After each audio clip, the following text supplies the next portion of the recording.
reading taste makes absolutely no sense.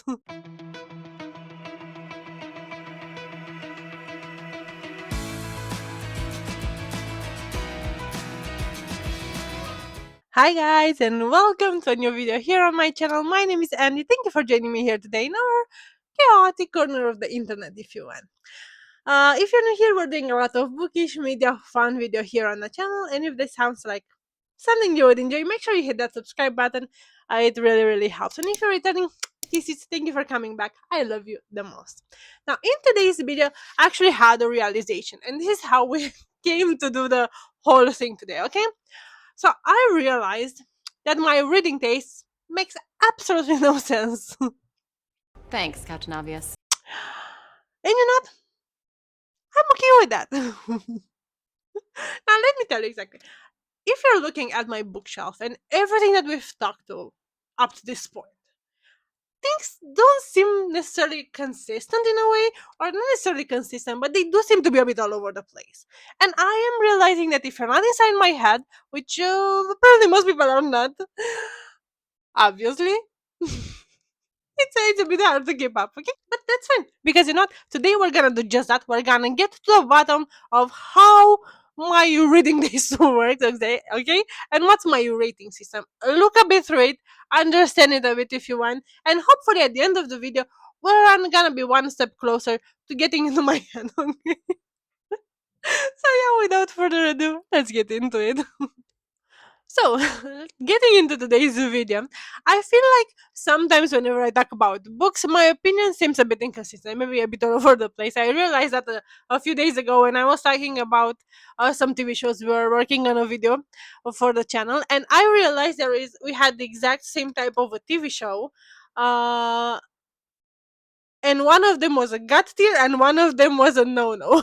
And I was like, how would someone actually understand what I'm talking about here when we have not quite the same, because there are some different things out there, but a very similar type of a TV show that one is got here, one is no. And that brought me this idea, and actually was thinking, how random is that? But actually, it's not random at all. It actually has a pattern. It actually makes sense.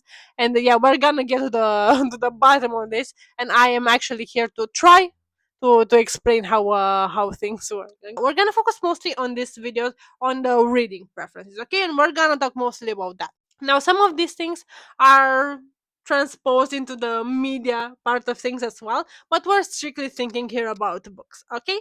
And what tickles me, what I love about the good book and what I don't. And then in the second part of the video, we're gonna talk a bit about my star ranking and explain to you what each tier means, basically, and each star rating. So, now, all in all, what I love to read in general is romance, and here I'm speaking fluff romance, dark romance, all of those. Fantasy, and I'm including here also romantasy, and thrillers. Those would be like my main three categories. Now, of course, I recently dipped my toes a bit into science fiction. I also read some fiction before. I mean, I am open to trying new things, but those three would be like the main genres if you want, and of course all the interpolation within them are very much on the table. But I did realize that I don't necessarily read for the genre. I'm very much of a feeling type of a reader. As I mentioned, I am very much of a mood reader, and I need to connect to the story in some sort of way for that connection to happen. And that's sometimes maybe a disadvantage for certain books, because if I don't feel like I'm in the mental space for them, I may usually derank them. And that's why, at least in the past 2 years, something like that, I did stop doing that. Basically, if I'm starting a book and I don't feel like I'm quite in the mental space for it, I'm just stopping, I'm putting the book down, and then coming back to it when I am feeling the urge to read something like that. And that I think went a long way, and it really just made things a bit more mm, transparent, if you want, and a bit easier for me as well, because in those moments I was struggling quite a lot to read something that was not quite for me in that moment, and also was not fair for the book. And I'm trying to be very objective with you guys, even though this is my opinion at the end of the day. So yeah, whenever I'm picking a new book, basically all I'm thinking is, what do I feel right now? What do I want to read Do I want a romance story? Do I want some yearning, a slow burn maybe? Do I want a fantasy? Do I want him to fight his ass with the world for her? Or do I want maybe a mafia man who will kill his way through everything for her? What are we in the mood for today? That's the question that I'm having whenever I'm starting a, a new book lately. And that's may not be very popular actually. Sometimes I feel like I do love a bunch of unpopular things. I do act in more of an unpopular way if you want, but that's fine because here's our safe space on the internet, and I am self-titled the queen of unpopular opinion. We can add the unpopular actions or decision making to that bucket as well, okay? And just I will take my crown and put it back in. That's why I think sometimes my taste and everything looks a bit chaotic, but it's very much of what do you feel? What do you want to read? Also, another thing that goes hand in hand with feeling for me, and that if you thought that up to this point we were weird, just brace yourself. I'm reading based on seasons, okay? And not just reading. I am the ultimate seasonal person, okay? I like to read I don't know, fluffy, more relaxing romances in the summer, and I would love a heavy fantasy in the fall or winter. So, yeah, is it spring? The nature is coming to life. I think it's time for a thriller. I don't know why. It's just how I feel about certain things. Also, I do the same with colors, with movies, TV shows, the way I dress, everything. So I am extremely seasonal person. And if you want, we can deep dive a bit more into more in depth on that. But yeah, I just dropped the bomb on you now. You do whatever you want with it, okay? But yeah, all in all, a bit. This is how. What's the first thing I'm thinking of whenever I'm picking up a book? So even if sometimes it looks a bit chaotic, actually at the end of the day, is not that chaotic. At least not for me. I'm thinking I'm gonna start and talk a bit more about romance, simply because I think that's one of the widest area and widest genre that I'm reading. Because I'm reading from fluff to dystopian to hardcore, to heartbreaking, to romantasy, to dark, to all genres. I don't think there is a branch of romance, even the classical one, which is absolutely amazing. But again, you need to be in a certain mind space for it. Uh, that I'm not into. Sports romance, cowboy romance, all type of romance. Okay, that's our soul in court, and we're very. I would say it's a very womanly thing to do, but I know there are a lot of men out there that love romance. So yeah, let's join the romance club if you want.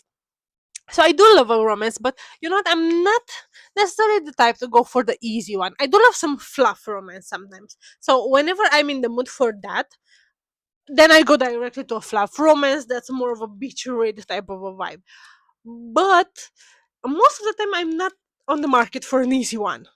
It needs to have a drama, it needs to have some yearning, some tension, some, I don't know, some maybe even miscommunication, but I'm not the hugest fan of that trope. So I want some miscommunication, but not between the main two characters. Okay, I think your brain is a mess right now, but hear me out, okay? I do love to see how things go wrong before they go right, okay? The moment that things fall back into place is the most satisfying thing on the planet, okay? But I do love to see them fall apart first. And when I was referring to miscommunication, I do love the miscommunication trope in which they just, I don't know, don't get together or they fight because they didn't talk properly. I hate that shit with my gut. Okay, I hate that all the way. But if there is a miscommunication in terms, like, I don't know, maybe something around them happened and that was not very clear to them, or why certain things took a certain road, for example, that's different. Okay, that's, or it's a third character misunderstands what's going on and that's driving them apart and everything. I know it's a bit vague, but I'm hoping you get what I'm trying to say here. Those type of moments I do enjoy. I don't have a problem at all with that, but I do get so pissed when they just something does not happen because they don't know how to talk properly. I mean, really, we are all mature adults supposedly, and that we should be able to talk. I hate when people don't know how to talk, and that's why things don't go as planned. Okay, so yeah, another thing about the romance that's aching my brain a bit sometimes. It's if they are happy too soon. Why? I mean, in the moment. the couple is happy and smoochy and everything like that. That's it. The end. That's where the love dies for me. And I understand how bad that sounds, okay? But for a romance book, at least for me, I do think that if it's too smooth, it's boring. Okay, but if they go through a bunch of stuff, if they have challenges, the fact that life is happening to them, that's what actually takes a book from a regular one to a god tier one. Okay, if they have internal struggles, because we all do have those, if they have any type of problem, if they have some traumas, if things are happening to them, I think that's why I love, for example, dark romance so much, because some things is always happening. Okay, someone will come and kidnap someone, they will torture someone, something will happen, they will be fighting, there will be some kicking butts, there will be a lot of passion, and that's the best way to express it. If someone is passionate just because, then it feels a bit fake. You know what I mean? Does that sound completely retarded, completely off place? I hope not. I hope you understand what I'm trying to say here. I just do love that tension, that resistance, if you want. So yeah, that's basically how I feel about love. It needs to be earned. Okay, it needs to. You need to fight for it. You need to do everything in your power to have it. Okay, and that's when everything falls back into place. And I think this is why, for example, the slow burns are hit and miss for me, okay? Because I do love a slow burn if it's done well. But most of the times it's not. Which I think it's what's annoying me most of things. Because it's not a slow burn if they get together in the first quarter of the book, okay? It's not a slow burn if nothing happens and then I don't know, in the last 10 pages they figure out they love each other. That's not a slow burn, that's a quick realization, and it's an instant love at the end of the book. You know, so I do love a slow burn that's done slowly and they take you step by step, and in it's such in the back of the mind of the main character, at least one of them, that they don't even know is there. We are focusing on a lot of other things, and this is also like a second tier part of the story. And then when it finally happens, that's when things fall into place. Okay, that's exactly the moment that the dot is put on the Y. Okay, it's just that's exactly what I mean when I say slow burn. And all the yearning, all the anticipation, all the tension, all the almost there moments are the ones that make it or break it for me in those situations. I'm not saying no to a light read, okay? Sometimes I am in the mood for just a light read when they meet, they greet, and everything is nice and happy. You know, the beach read type of a vibe. And you know what? That's perfectly fine. That's okay. We love that for us. No problem. But that's not the case most of the time. I mean, that's lovely on a beach, but that's kind of about it. Or I don't know, if I had a long day at work and I just need to relax with I don't know, a nice story, then yeah, that's perfect for it. But aside from that, I don't like a bit more about it. Aside from all the light reading, I said, as I mentioned, I don't really think I love a heavy book, okay? But I don't just read those. I mean, I need some things need to be separated here. So a heavy read does not necessarily, I don't know, means a violent one, but it doesn't mean that the writing needs to be exceptional. You know what I mean? I mean, you need to make me feel the same things that the character is feeling, and maybe that's asking for too much. Sometimes I'm not saying that I'm the easiest gal to please, if you want, in terms of the reads, but the ones that do is just mind blowing for me. I do love to be fully immersed in the stories. I think I'm a story seeker before anything else, and I will always be that. I always love a story. I'm chasing stories like there's no tomorrow, in any way, shape, or form that I can find them. And I think that's what brings everything to a whole different level for me. And even though, again, most of the books that fall into that categories are very heavy, it's not just that, you know? I mean, you don't have to not feel safe in the world. You just have to not feel safe with your emotions, you know? That I think that's the difference that's made from regular tension type of a read to an actually deep one that chases you to the core and just breaks you apart and then put you back together. Yeah, those type of moments, I think those are type of stories are exactly the one that just feel like they hit you in the best way possible. They just when they hit you with something real. Because otherwise, if it's too fast, if it's too soon, it just feels rush and like, okay, sure, it's there. It will come and go just as easily. So mm, I do want to be here for the long run, not for the short and sweet one. Pun intended. We love Sabrina Carpenter here. Yeah, all in all, I do want the characters and everything to have a certain level of comfort, okay? But there needs to be consequences. There needs to be that dose of reality. Even though maybe sometimes the odds seem a bit, I don't know, improbable to a certain extent, maybe, and sometimes I don't know, it's just hard to believe things will happen that way. That's perfectly fine, but I need to feel the same way the character feels. And if I do that, then you won me over for sure. I hope that that makes sense. Now, aside from the romance, there are a couple of genres that I don't usually reach for. And again, I am very open to try new things, just as we dabbed a bit our toes with science fiction. But I have to be honest that some things were not necessarily my go-to, at least as of now. For example, as I mentioned, the science fiction is very much new to me, simply because I think I always felt intimidated by how the science aspects is such a big character in those books, and I was never a very sciencey person myself. So I think I felt a bit intimidated by the science aspect of it all. I think I say science 20 times.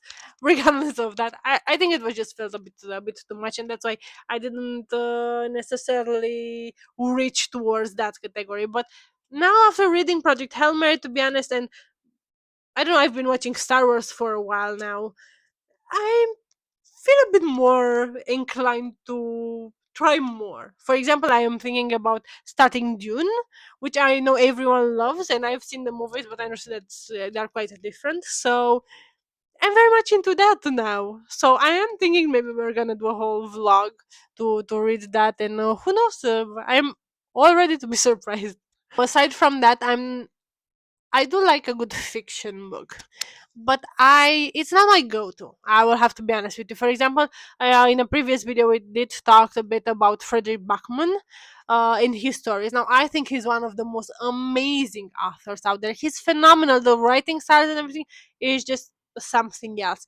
But I don't necessarily reach for those stories.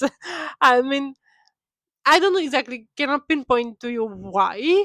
It's just that I think I need to be in a certain mental space for certain type of reads, and I think that the romance element of it really, really helps.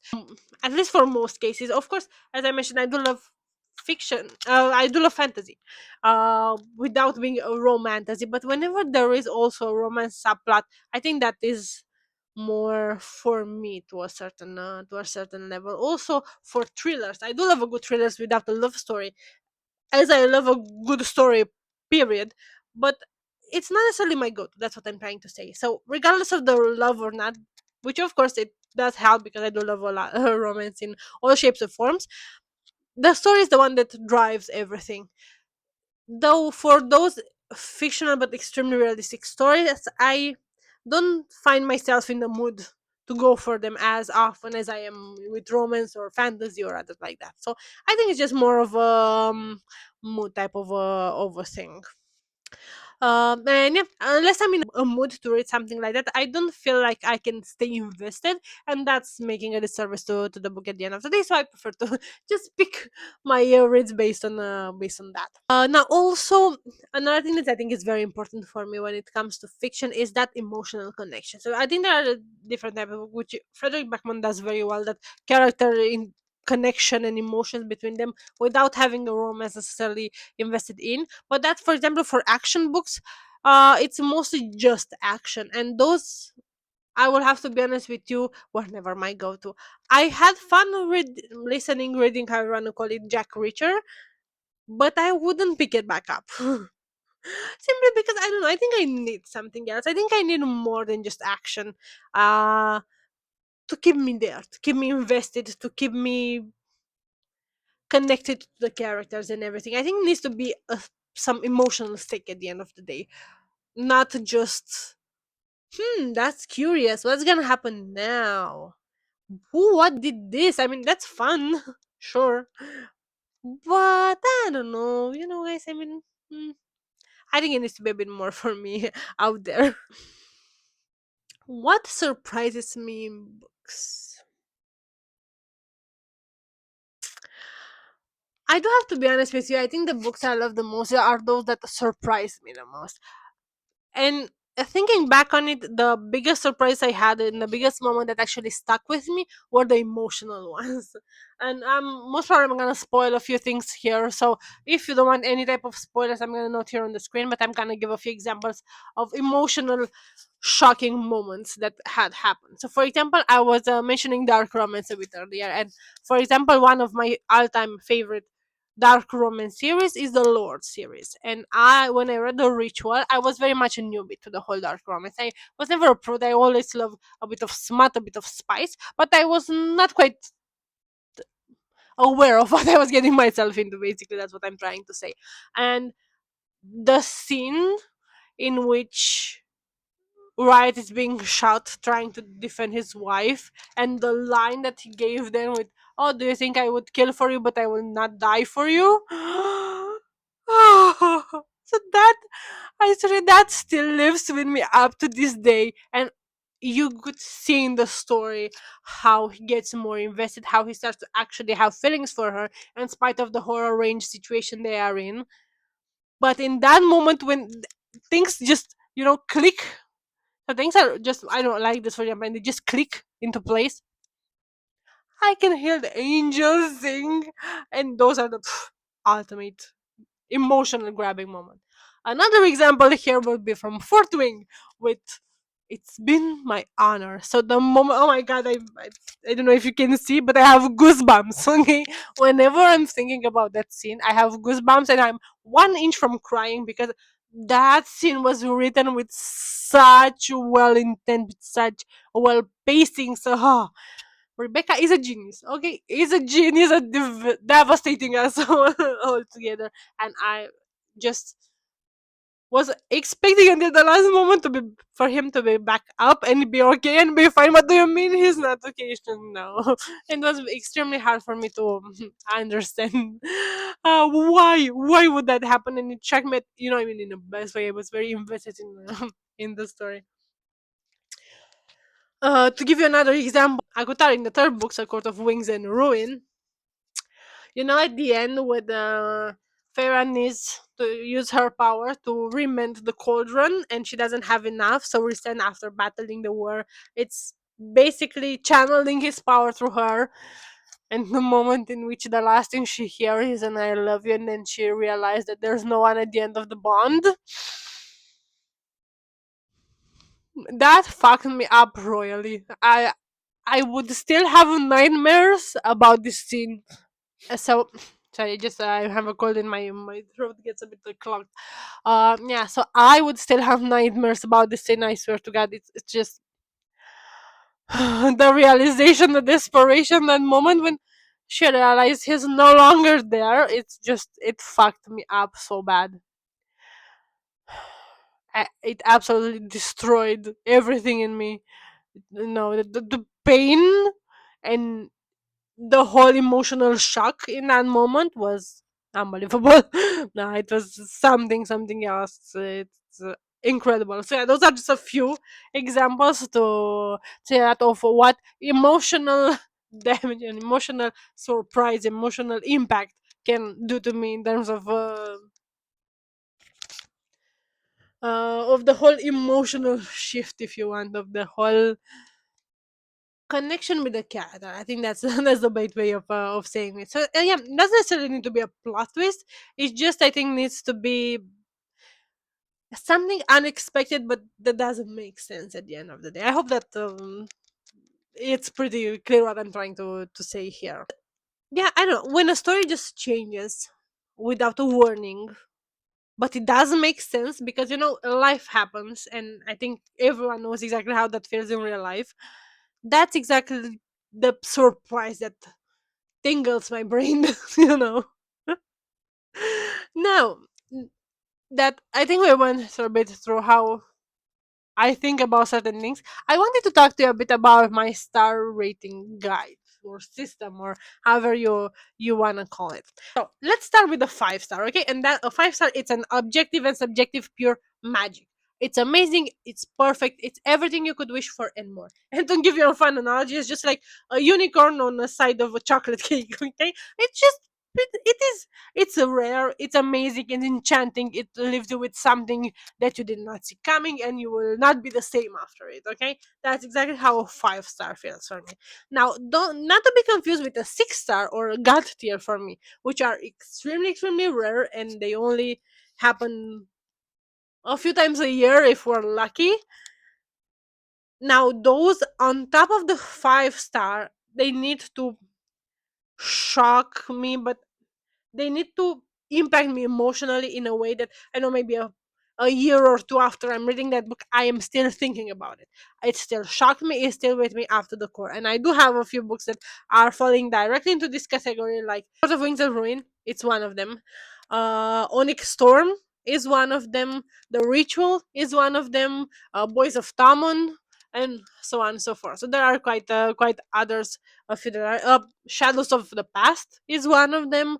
Also the second part mostly of Ploaie, the second volume was something else for me. So those type of a situation, okay? Now let's go to the 4th star, okay? Now a 4th star is an incredibly good book. Just you know when your feet are cold and you just find that pair of fluffy socks and you put them on and then you feel comfort and amazing like a warm hug. Perfection. Yeah, that's exactly how 4 star books are me. It's not pure magic, but it's as close as you can get to it, okay? It's just that moment when you feel something soft covering you and it's that ultimate comfort. That's exactly how 4 star feels for me. Then we have the 3 star, and a 3 star is a very solid read. It's a very good book, okay? A 3 star is not a bad book by any chance. It's actually a very, very solid, very good book. Now, is that mind blowing? No. But you know, like your old trust is so far. It's exactly how a 3 star feels for me. You have okay, maybe the next analogy may be a bit gross, but bear. You know when you have an old comfy sofa that has a bunch of rips, maybe a few dents, and you know you have your spot when you always sit that's a bit dented, maybe that's shaped after your butt, and whenever you sit there, you just feel like it's your place in the couch. That's exactly how a 3 star feels for me. Slightly uncomfortable because it's a bit old, but it's exactly how a good solid place in the world feels like. That's exactly what a 3 star is for me. Next, we have a 2 star. Now, I will have to be honest with you, 2 star is like the lowest rating I'm usually giving. Lower than that is usually a DNF. But a 2 star is just like a half baked cookie. I think that's the best thing. It's halfway there to being a solid good read, you know? Unfortunately, those things happen, and sometimes it's sweet, something it's a bit sweet, a bit disappointing, I guess. It's a mix in between, and sometimes it happens. I mean, we don't have always the same taste. Sometimes we like different things. We just want something else from our, and that's perfectly fine. That's why everything is subjective. That's why we cannot be all alike. That's the beauty of things, and that's the beauty of taste in its own. So yeah, I think it's perfectly fine as long as we're not mean or rude or anything about it. And sure, all have preferences, and there's nothing bad about it at the end of the day.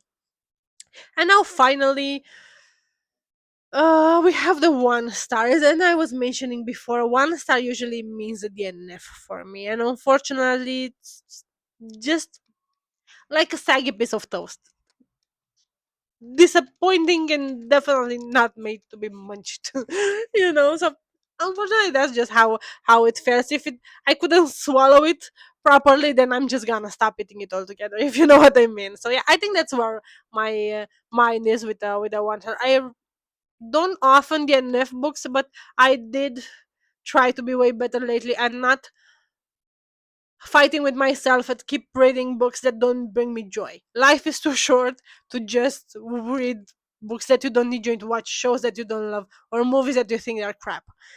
Just do you. Do what makes you happy. Do what brings you joy. You don't have to do anything. It's not that deep. It's meant to be fun. It's meant to be something for you, something enjoyable, something relaxing. So just do that, okay? And that's gonna be perfect. Just be you and use this as an outlet to just relax and escape if you want. I think that's the secret to everything. Okay, so yeah, that's a bit about how the my star rating guide, if you want, the one goes. So just to sum up my reading taste, in a few notes, I do love stories that are cozy but not shallow. I need depth. I need emotional connection. I think that's the best way to be. It doesn't need to be overwhelming. You don't need to hit me against the walls with it, but I do want something that feels real. I do want something romantic, especially in romance books, obviously. But I don't want it to be easy. If it's that's why insta lovey, it's not hitting the mark for me usually. Simply because it's just too easy. It doesn't feel realistic. I know it happens and love at first sight and everything like that. I'm not saying that's impossible. I'm just saying that it's way more satisfying to see our characters go through things before they get there. So if it's easy, it just not as satisfying for me as if they struggle a bit. So I guess that's a bit savage in my mind, but well, it is what it is. Okay, but yeah, all in all, I the most important thing about everything is that I want stories that make me feel something. I can be angry, I can be happy, I can be sad, I can cry my eyes out. I can feel disappointed, I can feel absolutely frustrated. If I feel something powerful that links and connects to the story, then I'm there for it. That's exactly what I want, that's exactly what I'm looking for. So yeah, I think that's the best way to just sum it up. I'm a story chaser, and that's exactly what I need in my life from all the creative outlets I'm going in there. So yeah, I think that's kind of sums it up. And I hope after our, I don't know how long this video will take, it's a bit easier to maybe understand and get a bit in my mind on how things work. If it's still a bit confusing, I'm sorry. If you have any questions, just let me know in the comments down below. I'm here to answer you. If you have any good story recommendations for me, drop them there and I'm gonna make sure to check them all out. Yeah, if you're still here, thank you so much for staying with me up to the end of the video. I had a blast talking to you today. And yeah, until next time, stay cozy in your chaos, you guys. Kisses. Bye.